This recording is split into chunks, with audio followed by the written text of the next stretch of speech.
La luz del atardecer se filtraba por las ventanas industriales de mi estudio, proyectando largas sombras sobre los lienzos que pronto transformarían el mundo del arte contemporáneo. Mi obra más reciente, una enorme exploración multimedia sobre la decadencia y renovación urbana, dominaba el centro del espacio. A James le habría disgustado, demasiado abstracta, demasiado experimental, demasiado alejada de los paisajes tradicionales que él consideraba arte de verdad. Mi celular vibró con un mensaje de texto de mi agente, Catherine Way. El curador del Met está confirmado para mañana. ¿Todo listo?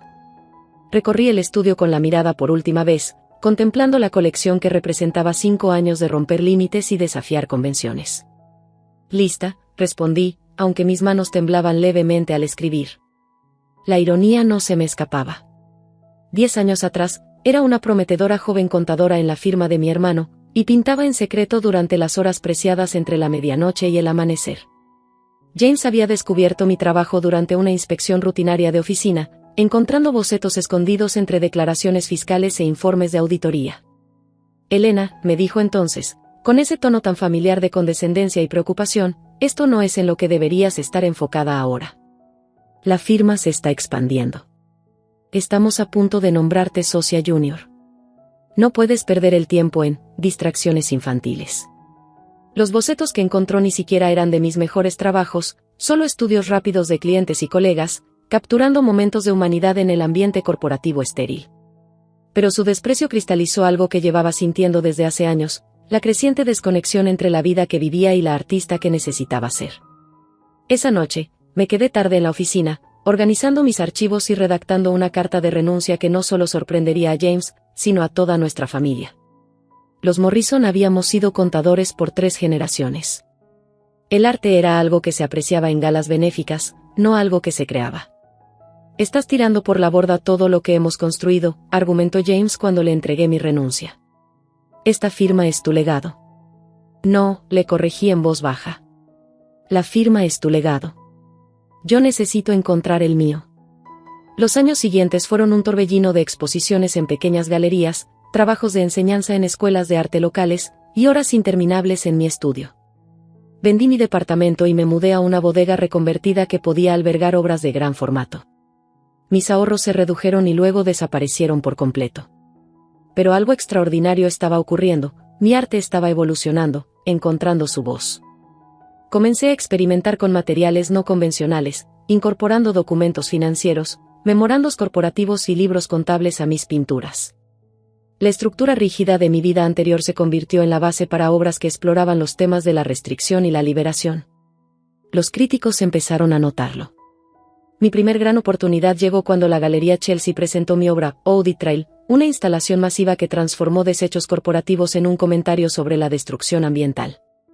La crítica de arte del New York Times la describió como un debut impactante de una artista que comprende ambos mundos que habita, el reino estructurado de las finanzas y el territorio sin límites de la expresión artística. James vio la reseña. Incluso asistió a la inauguración, de pie incómodo en su traje hecho a la medida entre la multitud artística del centro. Es interesante, logró decir, claramente esforzándose por encontrar algo positivo. Pero, ¿puedes vivir de esto? No respondí. ¿Cómo explicarle que ganarse la vida no era el punto? Que la necesidad de crear estas obras era tan esencial para mí como respirar. Catherine descubrió mi trabajo en esa muestra en Chelsea y reconoció de inmediato su potencial. Como mi agente, me impulsó a pensar en grande, a explorar temas que incluso a mí me incomodaban. Bajo su guía, mis obras comenzaron a aparecer en colecciones importantes. Los precios subieron. Se formaron listas de espera para nuevas piezas. Pero fue mi serie más reciente la que llamó la atención del Museo Metropolitano de Arte.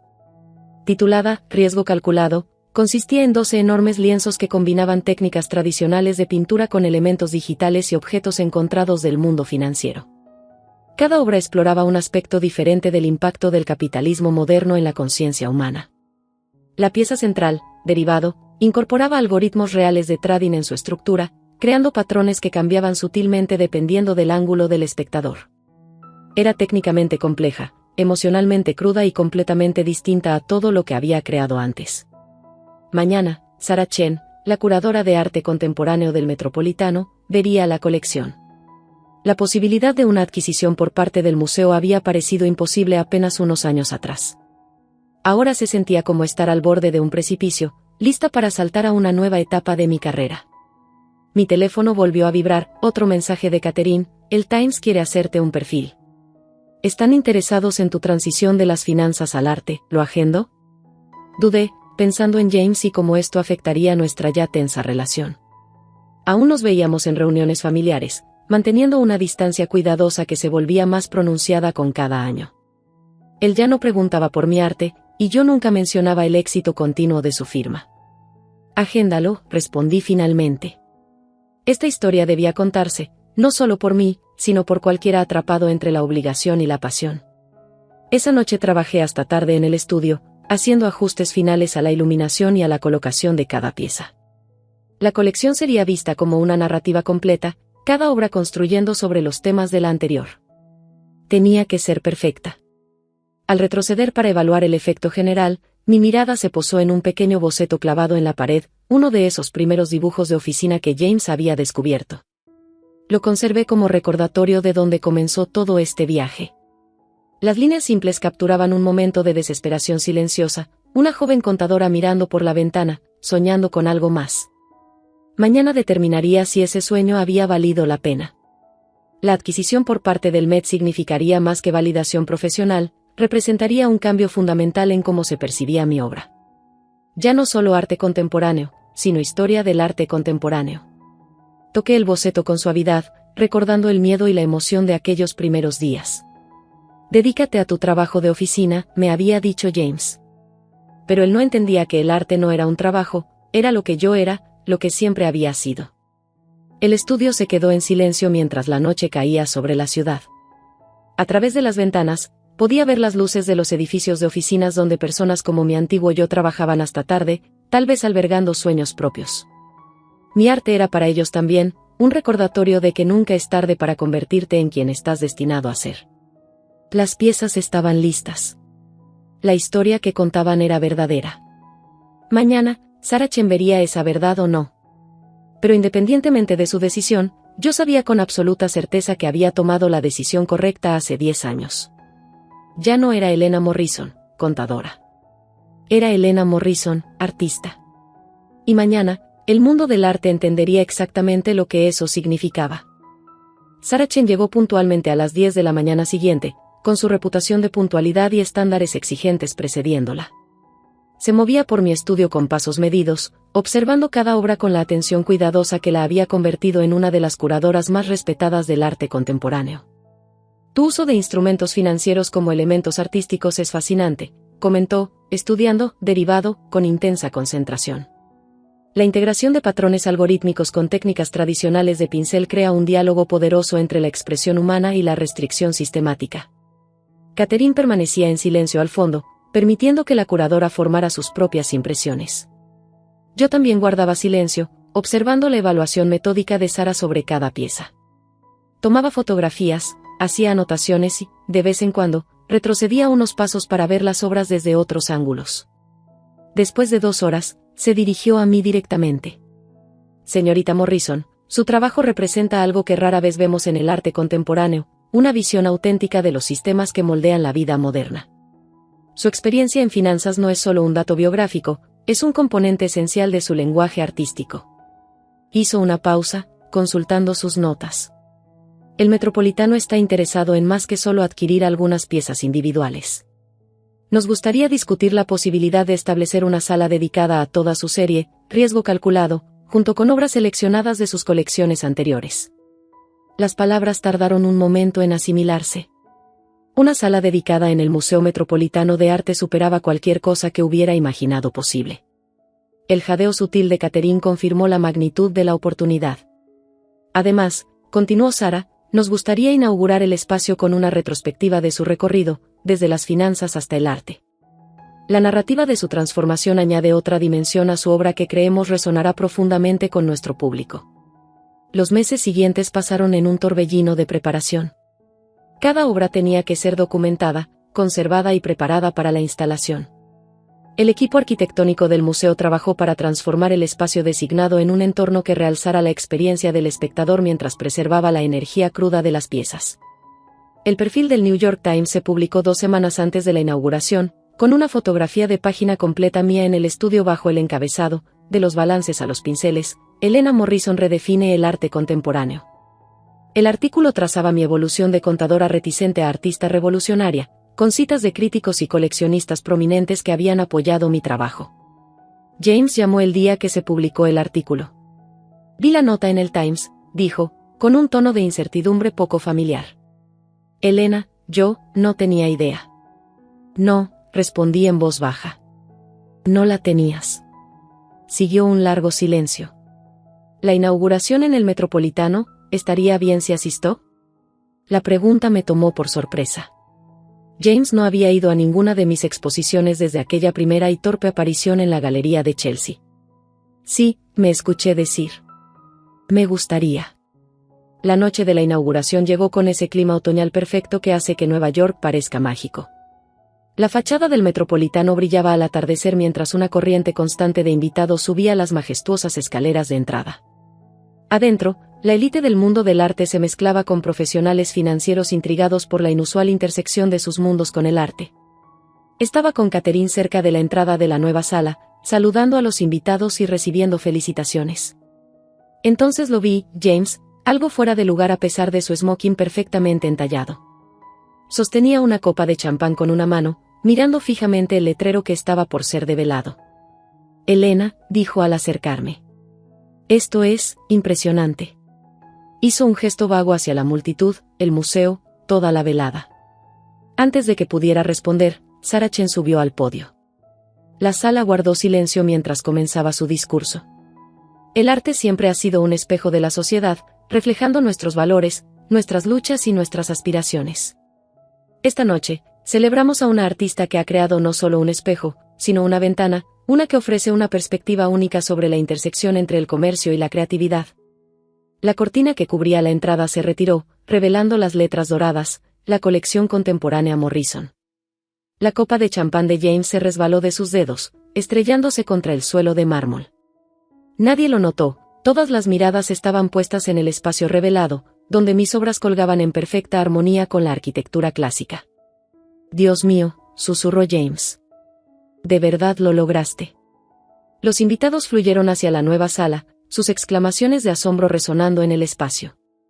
Yo me quedé atrás con James, ambos de pie en silencio ante la entrada que llevaba nuestro apellido, ahora asociado con el arte, no con la contabilidad. Me equivoqué, dijo finalmente. Cuando dije que tu arte era infantil, cuando te dije que te quedaras en la contabilidad, estaba completamente equivocado. No estabas equivocado en todo, respondí. Tú me enseñaste el valor de la precisión, de la atención al detalle. Esas lecciones moldearon mi arte, aunque no en la forma que imaginabas. Recorrimos la exposición juntos, y observé cómo James realmente veía mi trabajo por primera vez. Se detuvo frente a Derivado, estudiando los patrones intrincados con creciente comprensión. Estos algoritmos, dijo, son fórmulas reales de operaciones financieras, ¿verdad? Pero los transformaste en algo bello. La belleza existe en todas partes, le expliqué. Incluso en los sistemas que creamos para gestionar el riesgo y generar riqueza. Mi arte solo ayuda a que la gente lo vea. La velada concluyó con discursos y celebraciones, pero lo que recuerdo con mayor claridad fue el momento en que James se detuvo frente a mi primer boceto de oficina, ahora exhibido junto a mis obras más recientes como parte de la retrospectiva. Recuerdo cuando encontré esto, dijo en voz baja. Pensé que te estaba protegiendo, guiándote hacia un futuro seguro. Jamás imaginé que el futuro que yo necesitaba asegurar era diferente al que tú habías previsto. Asintió. Has creado algo extraordinario, Elena. No solo el arte, sino una nueva forma de ver el mundo que ambos habitamos. Lamento haber tardado tanto en entenderlo. En los años que siguieron, mi obra continuó evolucionando, pero esa noche marcó un cambio fundamental, no solo en mi carrera artística. James se convirtió en uno de mis más entusiastas seguidores, llevando a menudo a clientes a ver la colección y explicando con orgullo los elementos técnicos que había incorporado en diversas piezas. La colección contemporánea Morrison atrajo visitantes de todo el mundo, cerrando la brecha entre las comunidades financieras y artísticas de maneras inesperadas. Las escuelas de negocios comenzaron a incluir visitas a la exposición en sus cursos de ética, usando mi obra para discutir los elementos humanos de la cultura corporativa. Hoy, mientras trabajo en nuevas piezas en mi estudio que siguen empujando los límites, pienso a menudo en aquella mañana en que James descubrió mis bocetos. Lo que parecía un final, la muerte de una carrera segura y predecible, fue en realidad un comienzo. A veces, la declaración artística más importante que podemos hacer es simplemente tener el valor de ser quienes realmente somos. Recientemente, el Metropolitano me encargó una nueva obra para su colección permanente. La estoy creando en colaboración con James, combinando su entendimiento de los sistemas financieros con mi visión artística. La llamamos reconciliación, un término que tiene significado en ambos mundos. ¿Y aquel boceto original de la oficina? Aún cuelga en la colección contemporánea Morrison, recordándole a los visitantes que todo gran viaje comienza con un solo acto de valentía. Como dijo James en la apertura de nuestra exposición conjunta, a veces, se necesita una artista para mostrarnos lo que hemos estado viendo todo el tiempo. Nunca imaginé que mi propio hermano me echaría del negocio familiar. Pero ahí estaba yo, parada en el estacionamiento de Michei Consulting Group, viendo cómo seguridad sacaba mis pertenencias personales mientras mi hermano Thomas gritaba desde la entrada. «Tú no aportas nada», gritaba, con el rostro rojo de furia. «Lo único que haces es esconderte en tu oficina con tus hojas de cálculo y tus reuniones con clientes. Yo soy el que convirtió esta empresa en lo que es hoy. Soy Emily Michei, tengo 34 años, y hasta hace 10 minutos, era la directora de operaciones de la firma de consultoría que nuestro padre construyó desde cero. Thomas, mi hermano mayor por 2 años, siempre fue el ruidoso, el llamativo, el que captaba la atención en cualquier habitación. Yo era más callada, detallista, la que realmente hacía que el negocio funcionara mientras Thomas apapachaba a los clientes en almuerzos carísimos. La junta está de acuerdo conmigo, continuó Thomas, agitando un montón de papeles. Votaron para destituirte como directora de operaciones. Estás despedida, con efecto inmediato. Tal vez ahora sí podamos salvar esta empresa. No pude evitar reír, lo cual solo lo enfureció más. ¿Te parece gracioso perder tu trabajo, Emily? ¿Gracioso quedar expuesta como la carga inútil que eres? No, respondí con calma, tomando mi caja de manos del guardia de seguridad, que se notaba incómodo. Solo me pregunto cuánto tiempo te tomará darte cuenta. ¿Darme cuenta de qué?, bufó Thomas. ¿De que llevas años colgándote de mis logros? ¿De que sin mí no serías nada? Sonreí, acomodándome el saco de diseñador, el que compré con mi propio dinero, no con la tarjeta de la empresa que a Thomas le encantaba usar sin control. Ya lo verás. Buena suerte, querido hermano. La vas a necesitar. Su cara se deformó por la confusión, pero yo ya caminaba hacia mi coche. Detrás de mí, lo escuché ordenarle a los guardias que me aseguraran la entrada prohibida para siempre. Si hubiera estado más atento, se habría dado cuenta de que no entregué ni mi laptop ni el celular de la empresa. Pero Thomas nunca fue bueno con los detalles. Para entender cómo llegamos a esto, hay que retroceder 3 años. Nuestro padre, James Michei, había levantado Michei Consulting desde cero, convirtiéndolo en un negocio de $50 millones con trabajo duro y relaciones brillantes con los clientes. Cuando decidió hacerse a un lado, nombró a Thomas como CEO y a mí como CO, diciéndonos que lo manejáramos juntos. Se equilibran mutuamente, nos dijo. Thomas tiene el carisma, Emily la sustancia. Juntos, son imparables. Pero Thomas nunca lo vio así. Para él, yo era solo la hermanita jugando a los negocios, mientras él era el heredero legítimo del imperio Michei. No importaba que yo tuviera un MBA de Wharton y él apenas hubiera terminado la licenciatura. No importaba que yo hubiera pasado por todos los departamentos desde abajo, mientras él empezó en la cima. No importaba que nuestros clientes más importantes pidieran trabajar conmigo específicamente. No, para Thomas, él era la estrella, y yo solo vivía a su sombra. Los problemas empezaron de a poco. Thomas comenzó a excluirme de reuniones clave. Contrató a sus amigos de la universidad para puestos directivos sin consultarme. Se apropiaba de mis ideas en las presentaciones ante el consejo. Yo documenté todo, como papá nos enseñó. En los negocios, decía él, la memoria puede fallar, pero los documentos no mienten. Lo que Thomas no sabía, porque nunca se molestó en aprender, es que durante los últimos 3 años me dediqué a proteger discretamente a la empresa de sus peores impulsos. Cuando quiso invertir en cosas riesgosas, creé sociedades independientes, LLCs, para limitar nuestra exposición. Cuando quiso abaratar costos a costa de la calidad, me aseguré de que nuestros contratos tuvieran garantías férreas. Y lo más importante, cuando empezó a hablar de sacarme hace 6 meses, me aseguré de que los contratos más importantes con clientes estuvieran firmados con esas LLCs, empresas que yo personalmente poseía. A la mañana siguiente de mi salida dramática, desperté con 47 llamadas perdidas y más de 100 mensajes. La mayoría eran de Thomas, empezando con amenazas furiosas y tornándose cada vez más desesperados a medida que le caía el 20. ¿Qué hiciste? ¿Los clientes dicen que sus contratos son con otra empresa? Llámame ya. Me tomé mi tiempo para alistarme, disfrutando de un desayuno tranquilo antes de llamar a nuestro cliente más grande, Stevenson Global. Su directora ejecutiva, Barbara Stevenson, siempre había preferido trabajar conmigo, después de todo. Emily, respondió con calidez. Acabo de recibir una llamada rarísima de tu hermano. Algo sobre devolver nuestro contrato a Michei Consulting. Sí, ya me enteré, respondí. Pero como sabes, su contrato es con Michei Strategic Solutions LLC, que es una entidad aparte.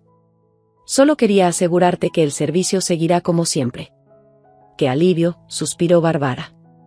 Sin ofender, pero tu hermano, digamos que no habríamos firmado con Michei Consulting si tú no estuvieras involucrada. Te agradezco, Barbara.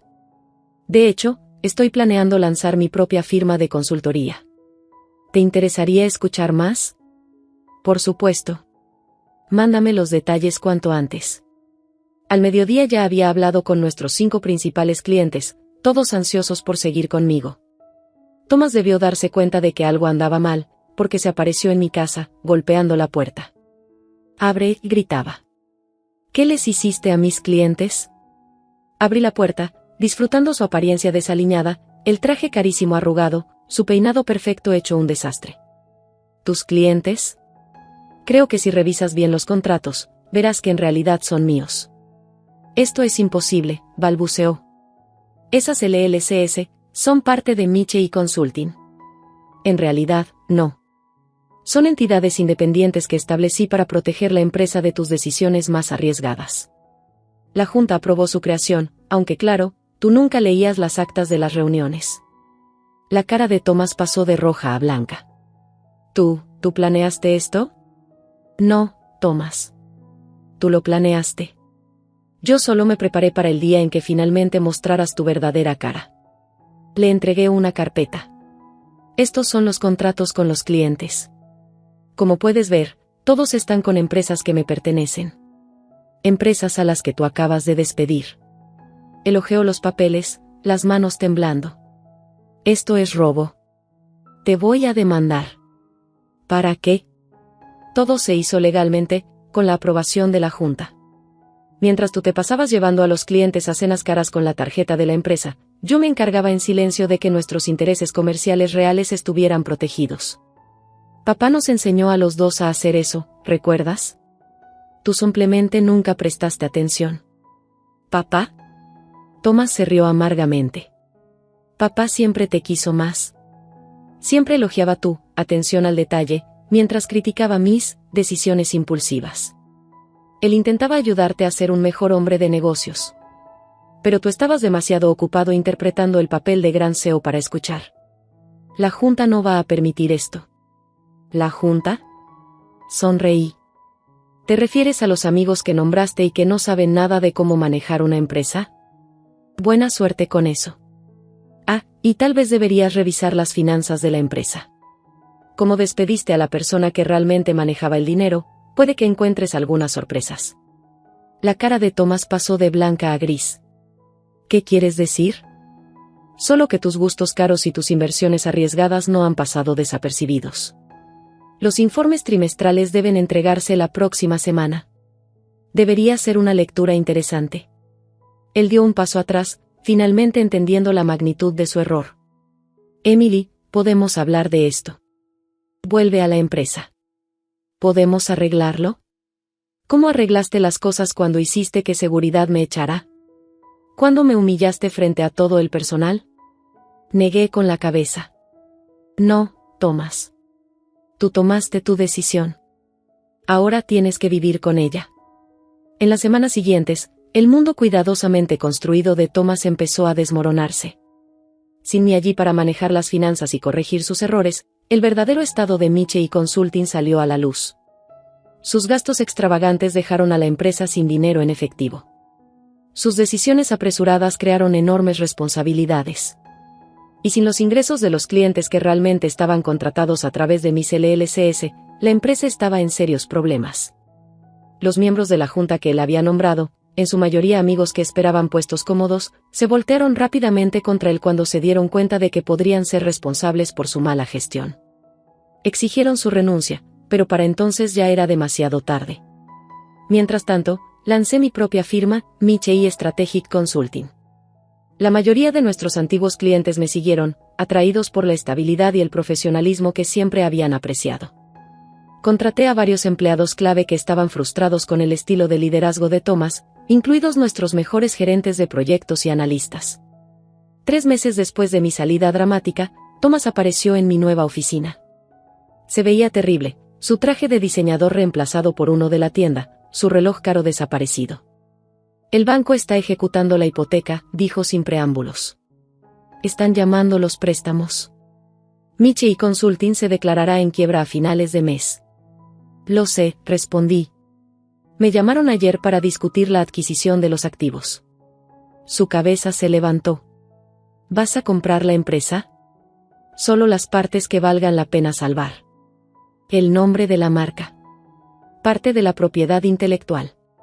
Las relaciones con los clientes que no se han movido a mi nueva firma. Emily. Su voz se quebró. Soy tu hermano. ¿No puedes simplemente? ¿No puedo qué, Thomas? ¿No puedo protegerme de tu ego? ¿No puedo construir algo exitoso sin ti? ¿No puedo hacer exactamente lo que tú intentaste hacerme a mí? Se desplomó en la silla frente a mi escritorio. Nunca pensé. Eso es. Nunca pensaste. Estabas tan convencido de tu propia importancia que nunca te molestaste en aprender cómo funcionaba realmente el negocio. Papá intentó enseñarnos a los dos, pero solo querías la gloria, no la responsabilidad. Ayúdame, susurró. Por favor. No me queda nada. Sandra está hablando de divorciarse, la escuela privada de los niños está llamando por la matrícula no pagada. Lo miré a los ojos, realmente lo miré. El arrogante CEO había desaparecido, reemplazado por un hombre roto que finalmente se dio cuenta de cuánto había perdido. Te voy a hacer una oferta, dije finalmente. Te contrataré como consultor.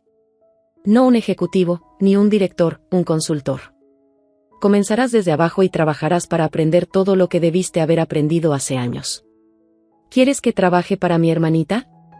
Intentó sonar enojado, pero ya no había lucha en su voz. No, quiero que trabajes para ti mismo. Para demostrar que puedes ser más que un título y un traje caro. Papá vio potencial en los dos, Thomas. Es hora de que tú vivas a la altura del tuyo. Estuvo callado un largo momento. ¿Y si me niego? Entonces, buena suerte con el proceso de quiebra. He escuchado que los fideicomisarios son bastante exhaustivos en sus investigaciones sobre el gasto de los ejecutivos. 2 días después, Thomas aceptó mi oferta. No fue fácil, para ninguno de los dos. Su ego sufrió un gran golpe al tener que reportar a gerentes más jóvenes que él. Luchó con el trabajo detallado que siempre había desestimado como algo que no era para él. Pero poco a poco, algo cambió. Sin la presión de tratar de ser el gran CEO, Thomas comenzó a aprender.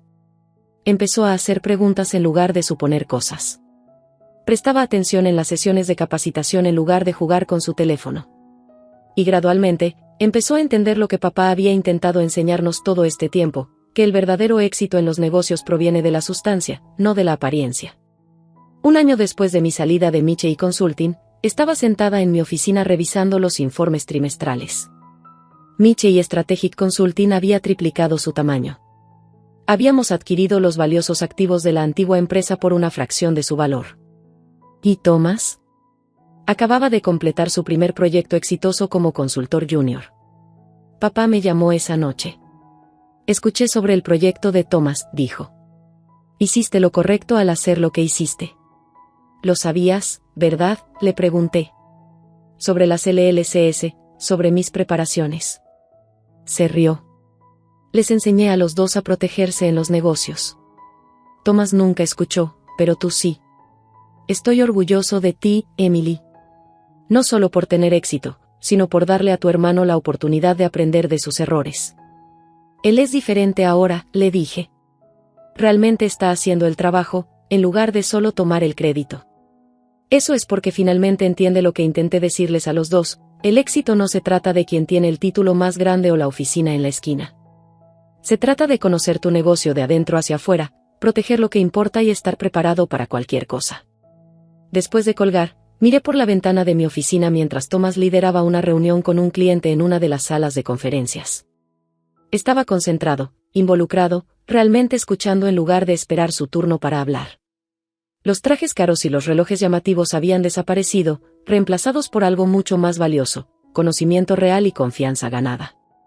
A veces, la mejor venganza no es destruir a tus enemigos, sino mostrarles un camino mejor. Thomas intentó echarme de nuestro negocio familiar, pero al hacerlo, solo logró empujarse a sí mismo hacia las lecciones que siempre necesitaba aprender. ¿Y yo? Construí algo más fuerte, mejor y más sostenible que lo que teníamos antes. No porque quisiera venganza, sino porque presté atención a las lecciones que nuestro padre nos enseñó. Porque entendí que el verdadero éxito proviene de la sustancia, no de la apariencia. Thomas todavía tiene un largo camino por recorrer, pero está aprendiendo. Y cada vez que domina una nueva habilidad o completa con éxito un proyecto, veo un destello del hermano que papá siempre creyó que podía ser. Eso es lo que pasa con el karma: a veces no solo castiga. A veces enseña. Y a veces, si tiene suerte, ayuda a reconstruir lo que se rompió, haciéndolo más fuerte que antes. ¿Y esos contratos con los clientes que Thomas nunca se molestó en leer cuidadosamente? Ahora están enmarcados en mi oficina, como recordatorio de que el éxito no siempre llega de gestos grandiosos o movimientos audaces, sino de una preparación silenciosa y una atención cuidadosa a los detalles. Justo como papá siempre nos enseñó.